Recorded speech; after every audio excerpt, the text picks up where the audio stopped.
Bonsoir à tous et bienvenue sur Monaco Info. Je suis ravi de vous retrouver pendant cette période de fête nationale, un moment où les Monégasques sont unis autour de la famille princière.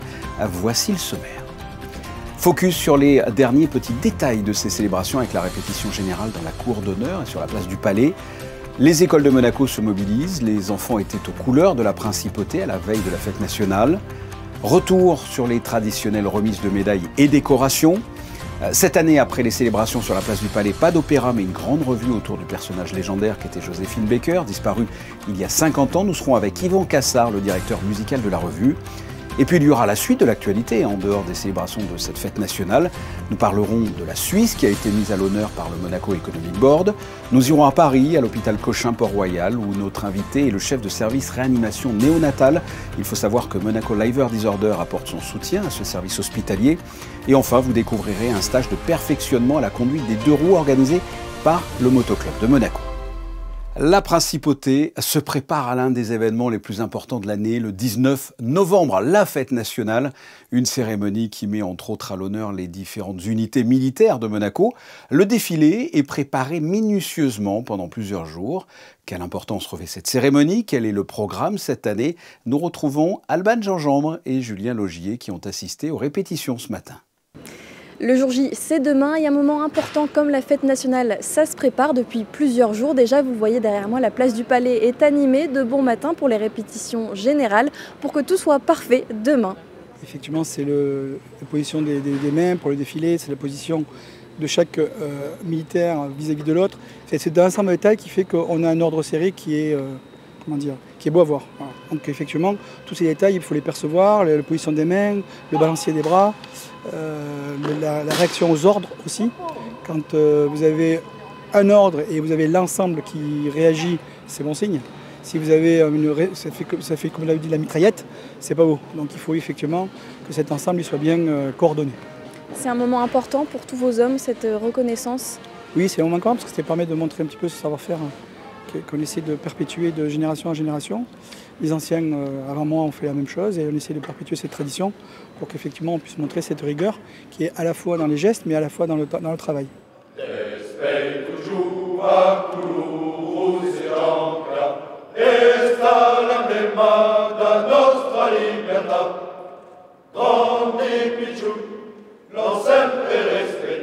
Cette fête nationale fera un clin d'œil tout particulier à nos voisins italiens pour marquer les 150 ans de la représentation diplomatique de Monaco en Italie. Le prince souverain a donc invité les carabiniers italiens, une délégation composée de 33 musiciens de la fanfare du 3e régiment de carabinieri de Lombardie.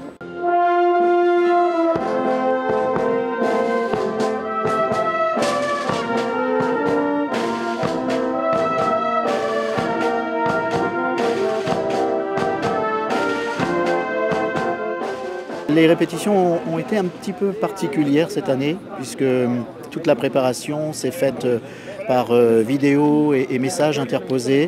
L'emploi du temps de nos amis italiens était trop contraint, donc ils n'ont pas pu venir en principauté avant le 17. Alors, hier, une répétition dans un gymnase, une répétition sur place hier soir, mais en silence. Et puis ce matin, voilà, on se retrouve pour mettre tout en place, tout ce à quoi on a pensé, le mettre vraiment sur la place du Palais. Vous êtes satisfait de ce répertoire? Ah oui, le répertoire est magnifique. La grande musique italienne et puis de la musique un peu plus populaire aussi. Donc oui, ça va plaire à tout le monde, bien sûr. Et j'imagine que voilà, au-delà de ce challenge, c'est aussi un plaisir de pouvoir partager la musique avec d'autres musiciens. Exactement. Vous savez, on a l'habitude de dire que la musique est un langage international. Qui parle la musique parle au monde entier. Et là, c'est vrai que les choses sont assez simples puisqu'on a le même discours, les mêmes attendus, on recherche tous la même chose et ça se fait vraiment de façon très très fluide. Rendez-vous demain pour une cérémonie qui promet d'être minutieuse, festive et musicale. Et à la veille de ces festivités, les écoles de la principauté se mobilisent. Les enfants ont célébré à leur manière la fête nationale. Reportage de Christine Petit-Homel et Bastien Zunino. À Monaco, comme chaque veille de 19 novembre, les plus jeunes ont tenu à rendre un vibrant hommage au prince souverain.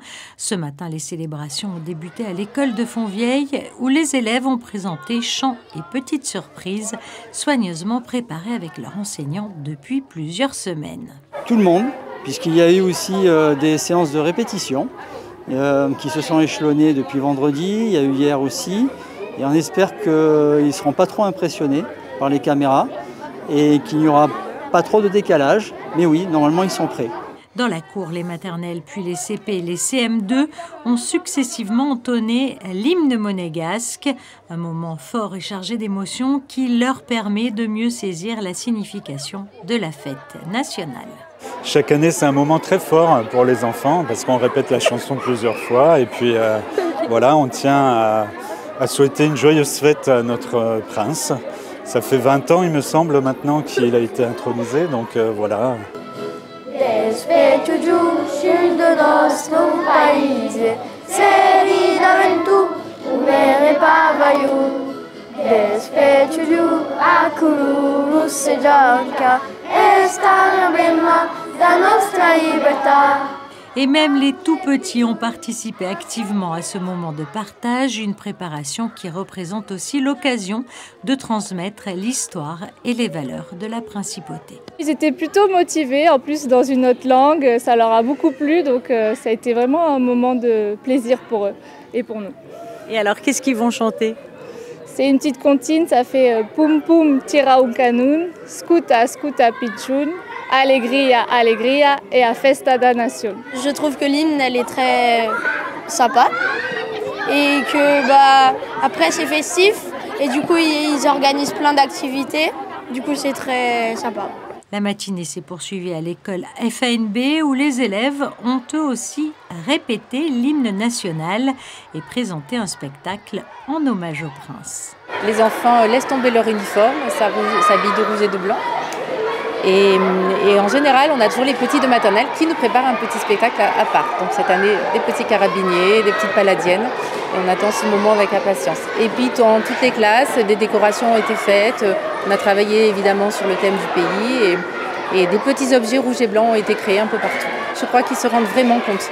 En plus, on appuie bien sur le fait que le prince est là et qu'il nous protège. Donc c'est aussi pour ça qu'on fait notre petite prière au début, pour continuer de le confier à notre Seigneur. Et les enfants attendent ce moment et connaissent maintenant les rituels, se prêtent au jeu et attendent avec impatience de voir leurs petits copains de maternelle. Qu'est-ce qu'ils vont nous faire cette année ? À la veille de la fête du prince, ces jeunes écoliers perpétuent ainsi une tradition chère à Monaco, mêlant respect, joie et fierté de faire vivre l'esprit de la fête nationale. Avant le 19 novembre, il y a bien sûr les traditionnelles remises de médailles. Avec, par ordre chronologique, lundi après-midi, le prince Albert II, entouré de sa famille, a remis dans la cour d'honneur les décorations de l'ordre de Saint-Charles, avec 4 grades différents, chevalier, officier, commandeur et le dernier, grand officier. Et c'est Roger Rossi, le président honoraire de la Chambre patronale du bâtiment, à qui le prince a remis cette distinction. Juste après cette cérémonie, c'est prolongé toujours dans la cour d'honneur par la remise de l'ordre des Grimaldi avec 3 grades différents, chevalier, officier et enfin commandeur. La culture a été également célébrée. Ce mardi matin, en présence du souverain, son Altesse royale, la princesse de Hanovre, a remis les décorations du mérite culturel, une récompense pour les personnes qui ont œuvré au développement des arts, des lettres et des sciences à Monaco. À noter que la princesse Stéphanie a été nommée au grade de commandeur. Ses enfants, Louis Ducreux et Camille Gottlieb, étaient présents lors de cette cérémonie. En fin de matinée, toujours au Palais, le couple princier a remis des médailles d'honneur, saluant le travail des bénévoles, mais aussi du mérite national du sang et de la reconnaissance de la Croix-Rouge monégasque. De son côté, dans l'après-midi, le ministre d'État Christophe Mirmand était au Grimaldi Forum pour rendre hommage et saluer entre autres l'engagement, la fidélité et le courage de membres de la Force et Sûreté publique qui ont été décorés. Presque au même moment, la princesse Stéphanie a remis aux aînés monégasques des colis au foyer Régnier III, avenue de la Quarantaine. Cette tradition démontre la reconnaissance du rôle des aînés dans notre communauté. Toujours dans le cadre de ces festivités, l'ambassadeur de France à Monaco, Jean Dossonville, a invité les ambassadeurs étrangers à un déjeuner diplomatique dans la salle Empire de l'Hôtel de Paris. Et enfin, la British School of Monaco a organisé avec des élèves de CM2 un concours autour du patrimoine culinaire et artistique du pays, une compétition de fougasse monégasque en pâte à sel dans le cadre de leur cours d'art plastique. Vous voyez la remise des prix avec 2 gagnants par classe. Les élèves ont reçu à l'issue de véritables fougasses monégasques. Et cette année, après les célébrations sur la place du Palais, pas d'opéra à proprement parler, mais une grande revue autour du personnage légendaire qu'était Joséphine Baker, disparue il y a 50 ans. Ce sera le spectacle proposé mercredi soir dans la salle des Princes du Grimaldi Forum. Le metteur en scène est David Livermore et le directeur musical de la revue, Yvan Cassard. Eh bien, ce dernier est avec Patricia Navarro. Nous les écoutons. Bonsoir Yvan Cassard. Bonsoir. Merci de nous accorder cette interview. Alors que l'heure tourne, vous êtes entré dans la dernière ligne droite des répétitions de Bonsoir Monte-Carlo. Cette année, on ne parle pas vraiment d'opéra. Non, ça c'est vrai que c'est un petit pas de côté pour cette maison, pour l'opéra. C'est un jour de fête. Évidemment, ça sera un jour de fête demain. Et du coup, cette revue qui célèbre Joséphine Baker, c'est un mélange des genres, l'opéra, la revue, le jazz, le musical, la comédie musicale. Voilà, on balaye beaucoup d'histoires, 50 ans d'histoire, 50 ans de musique et on passe d'un style à l'autre. Oui, l'idée, c'était de rendre hommage de la plus belle des manières à Joséphine Baker. Comment s'articule le spectacle ? Ben, on se retrouve, on est à Monte-Carlo en 1975 et puis d'un coup on va vivre un grand flashback de presque 2 heures où elle va nous raconter tous ses souvenirs, Joséphine, depuis 1925.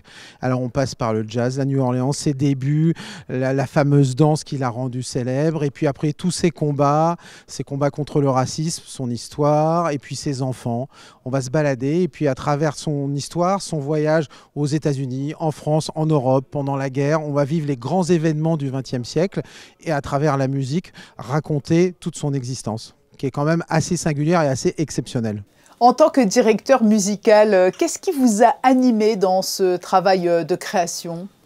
Je trouve formidable qu'une maison comme l'Opéra de Monaco fasse revivre cette esthétique, cette revue, de partager pour le plus grand nombre cette musique. Et donc pour moi qui suis un homme de mélange et de culture, et dans la pop et le jazz et la musique classique, évidemment ça ne pouvait que m'emballer. Cécilia Bartoli a vraiment eu une initiative que je trouve assez exceptionnelle. C'est le moment de célébrer Joséphine Baker, c'est son anniversaire. Elle a fini à Monte-Carlo, donc c'est vraiment tout était réuni pour qu'on fasse cette grande soirée de fête, qu'on se souvienne d'elle et qu'on rejoigne et puis qu'on anime pour le public, pour les gens, évidemment, qu'on fasse un grand spectacle. Rachel Valéry, l'interprète principale, joue un rôle prépondérant dans la réussite de ce projet. Oui, Rachel Valéry, elle est exceptionnelle. C'est vraiment, elle chante, elle danse, elle joue la comédie, elle porte ce spectacle pendant plus d'1h50. Enfin, c'est assez inouï, c'est une grande performance. Puis je dois dire qu'on a aussi la chance d'avoir Preeti Yende comme invité spécial qui fait 3 chansons avec nous. Et tout le monde connaît l'immense artiste lyrique qui est Preeti. Donc on a un plateau de rêve, on a un orchestre de 50 musiciens, on a 20 danseurs.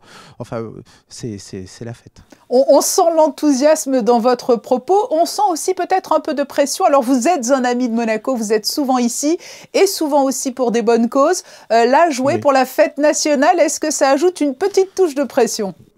Évidemment qu'on a un petit peu de stress. C'est ma première fête nationale, donc ça va être mon premier hymne. Donc finalement, une fois que j'aurai passé cet examen, après la soirée va bien se passer. Non, bien sûr, on joue pour le Prince, il faut qu'on soit au niveau. Ce soir, c'est la générale. On n'est pas encore prêt, c'est pas un secret, c'est normal. Mais demain, ça ira bien. Et c'est la raison pour laquelle on va vous libérer rapidement. Merci Yvan Cassard d'avoir été notre invité. Cet après-midi, une conférence consacrée à la Suisse s'est tenue à Monaco Tech en amont d'une prochaine mission économique du MEB à Zurich. Retour sur cette rencontre avec Christine Petit-Homel et Marie-Ève Béé. Dans les locaux de Monaco Tech, la Suisse était au centre des échanges cet après-midi. Le Monaco Economic Board organisait une conférence Monaco Innovation Runway dédiée aux opportunités économiques offertes par la Confédération helvétique. Devant un public réunissant entrepreneurs et décideurs, Guillaume Rose a ouvert la rencontre, rappelant l'intérêt croissant des entreprises monégasques pour le marché suisse. L'ambassadrice de Monaco en Suisse, Carole Lantéry, a ensuite souligné la solidité des relations bilatérales, notamment dans les domaines de l'innovation et des services.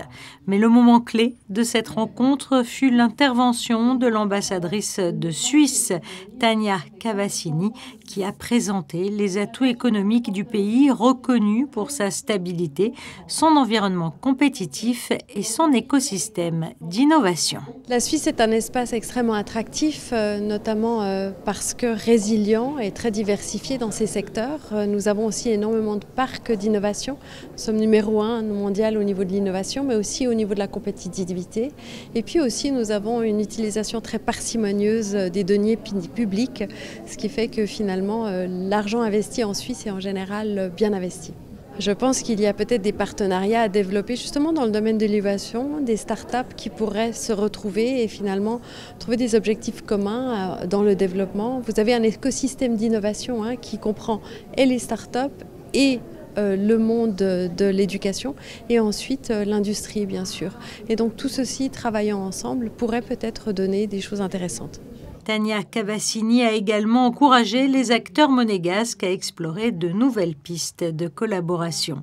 Une rencontre qui confirmait ainsi l'intérêt partagé pour un renforcement des échanges entre Monaco et la Suisse et qui préparait surtout le terrain puisque le MEB se rendra à Zurich au mois de mars prochain pour une mission économique d'envergure. Le 17 novembre, nous célébrions la journée mondiale de la prématurité. Eh bien, sachez que l'association Monaco Liver Disorder, qui œuvre pour lutter contre les maladies rares du foie chez l'enfant, apporte son soutien financier à l'hôpital Cochin-Port-Royal et plus précisément à son service de réanimation néonatale. Et nous sommes pour en parler avec son chef de service, Olivier Beau. Bonsoir. Bonsoir. Parlez-moi de votre service. Vous êtes à la pointe pour les grands prématurés, je me trompe ? Oui, tout à fait. À Port-Royal, nous sommes l'un des services historiques de la néonatologie en France, puisque le premier service de néonatologie a été créé en 1893 par Pierre-Constant Budin, et le premier service de réanimation néonatale a été créé par Alexandre Minkowski en 1967. Le service accueille un très grand nombre de prématurés, c'est l'un des plus grands services de réanimation néonatale en France. Et vous avez un lien avec Monaco parce que il y a un soutien, celui de Monaco Liver Disorder, c'est ça ? Exactement, et Carla Schechter nous soutient activement dans l'amélioration de l'environnement des soignants, des parents, afin de permettre à ces parents d'être au plus près de leur enfant hospitalisé. Et je remercie chaleureusement Monaco Liver Disorder pour leur soutien évidemment. Et qu'est-ce que vous faites donc concrètement dans votre service ? Vous accueillez quel type d'enfants ? De quel âge ? Alors nous accueillons des nouveau-nés, la plupart du temps prématurés, parfois très prématurés, pesant parfois 500, 600, 700 grammes, nés à 5 ou 6 mois de grossesse. Nous les accueillons dans un service de réanimation néonatale, donc permettant de faire survivre ces enfants malgré leur détresse vitale. Nous pouvons aussi accueillir des enfants moins prématurés, mais ayant une naissance qui a posé problème, avec par exemple une asphyxie périnatale ou d'autres problèmes qui mettent en jeu leur pronostic vital. Alors maintenant, un bébé prématuré peut être viable dès quel âge ? Alors, on peut naître prématuré à 24 semaines, on peut même naître prématuré à 23 semaines. Dans certains pays, la limite de réanimation est même abaissée à 22 semaines, ce qui n'est pas le cas en France. Évidemment, aux limites de la viabilité, tout ceci pose des problèmes éthiques, techniques et également doit être confronté au suivi de ces enfants puisque toute grande prématurité va être associée à certaines complications. Alors, quels sont justement les types de séquelles ? Alors, les complications peuvent être des complications respiratoires, des complications neurologiques, notamment des troubles du neurodéveloppement, des retards moteurs, des retards des acquisitions, parfois des troubles des apprentissages, des troubles de l'ordre du spectre autistique ou des troubles comportementaux, des difficultés à réguler ses propres émotions. Donc évidemment, lorsqu'on est prématuré, les difficultés ne s'arrêtent pas à la sortie de l'hôpital, mais durent toute la vie. Comme on l'a dit, l'association Monaco Liver Disorder vous apporte son soutien. Eh bien, sachez que ce dimanche, le Club Boulis monégasque organise le 3e challenge pour le don d'organes et les bénéfices seront reversés à l'association Monaco Liver Disorder. Et si vous voulez aider directement cette association, vous pouvez vous rendre sur leur site, le www.monacoliverddisorder.com. Merci Olivier Beau d'avoir répondu à mes questions. Merci à vous pour votre invitation. En basket, la Roca Team reste sur 2 défaites d'affilée en Euroleague face aux 2 clubs serbes, le Partizan et l'Étoile Rouge de Belgrade. Les Monégasques vont tenter de briser cette série dès demain soir avec un court déplacement sur le parquet de l'Asvel. Écoutez l'expérimenté Nikola Mirotic ainsi que le coach monégasque Vassilis Spanoulis, très remonté sur le calendrier. Ils se sont exprimés à la veille de ce match au micro de Frédéric Elion. Still November, too many games, no practices. You know, it's very difficult for every team in Europe. Usually, this is impossible to continue like this. We will do it like all the teams, but it's impossible to work and to improve. I don't know about the schedule, but it's exhausting for players, exhausting for teams, exhausting for everyone. And because Europe is different than NBA. Europe, every game counts, every game matters, every game has pressure to win. And also, you know, I don't agree with this program. I don't know if AI make this program or somebody make this program, but you know, this is incredible to happen. This, you know, it's first time in EuroLeague, also like a player, like a coach, that happens something like that. To have a team that plays 7 games on the road after 5 games on home is not normal. It's not easy game. Obviously, they need a win, we need a win, so it's going to be a big battle. But I think it depends on us. And this moment depends on us because we know our quality, we know how we can play. You guys also said it, you know, sometimes there's 2 versions of us. We need to find the best version, and I believe we're going to do it. Sport toujours, c'est une mauvaise nouvelle. Nous l'avons appris, le pilote monégasque de bobsleigh Boris Vian l'a annoncé sur ses réseaux. Il s'est blessé juste avant un rendez-vous très important pour lui et la principauté. Il ne participera pas aux Jeux Olympiques d'hiver de Milan-Cortina. Il n'y aura pas par conséquent de bobsleigh aux JO cette année. Une déception pour lui qui a déjà participé à 2 Jeux Olympiques. Il avait d'ailleurs terminé 6e il y a 4 ans à Pékin. Des stages de perfectionnement de conduite pour des 2 roues plus sûrs, c'est l'ambition du Motoclub de Monaco. L'association propose aux entreprises monégasques d'offrir aux employés conducteurs de 2 roues une journée de sensibilisation théorique et pratique pour faire une croix sur les mauvaises habitudes. Les détails dans ce reportage d'Alban Jean-Jambe, Thomas Deus et Alex Avial. Leur point commun, ils sont tous conducteurs de 2 roues et viennent au travail avec leur véhicule. Pour la plupart motards depuis de nombreuses années, pourtant ils participent aujourd'hui à ce stage de perfectionnement. J'ai voulu participer à ce stage pour récupérer des tips, des infos, pour les transmettre à mes enfants parce qu'ils vont être en âge de rouler en scooter aussi sur Monaco. Ça m'a confirmé dans le fait qu'il fallait plus considérer les autres sur la route et adapter ma conduite à l'environnement. Des fois on arrive au travail, on se dit le trajet il est passé et on ne l'a pas vu. Et là justement on nous donne des astuces, et, autant sur la pratique qu'en partie théorie pour justement venir travailler en sécurité. Au programme, révision des bases théoriques le matin et mise en pratique l'après-midi.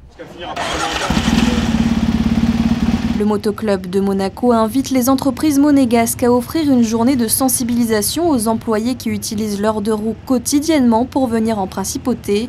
Ici, ce sont les employés de la SMEG qui participent. Le premier principe, qui est vrai de toute façon pour tout, c'est le regard.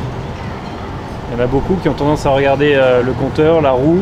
Ah, je vais passer là, et du coup, vous ne donnez pas. C'est de sécuriser leur conduite sur les voies de circulation et rendre enfin la pratique du 2 roues motorisé un peu plus vertueux en disant que finalement toutes les personnes qui le conduisent ne sont pas nécessairement des gens qui roulent mal, vite et qui font beaucoup de bruit, mais plutôt qui tendent à le faire avec intelligence et avec le cerveau pour se mettre en sécurité et mettre en sécurité les autres aussi. On n'est pas dans la prévention pure, on est réellement dans la formation, donc c'est des cas de figure concrets et on fait intervenir tous les participants, tous les stagiaires pour avoir leur vécu, leur ressenti et interagir directement. En fait, c'est un stage adaptatif.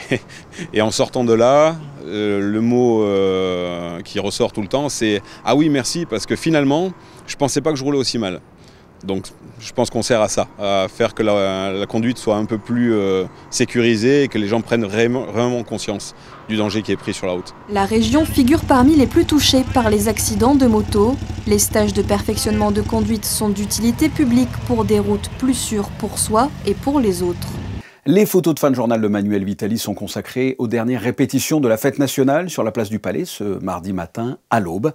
Juste après la météo de Frédéric Elion, sachez que vous pourrez suivre l'intégralité de la cérémonie de la fête nationale en direct demain matin avec une prise d'antenne à 9h30. Quant à nous, nous nous retrouverons pour le JT de 19h ce mercredi avec bien sûr un large résumé de ces festivités. Je vous souhaite de passer une excellente soirée et à demain.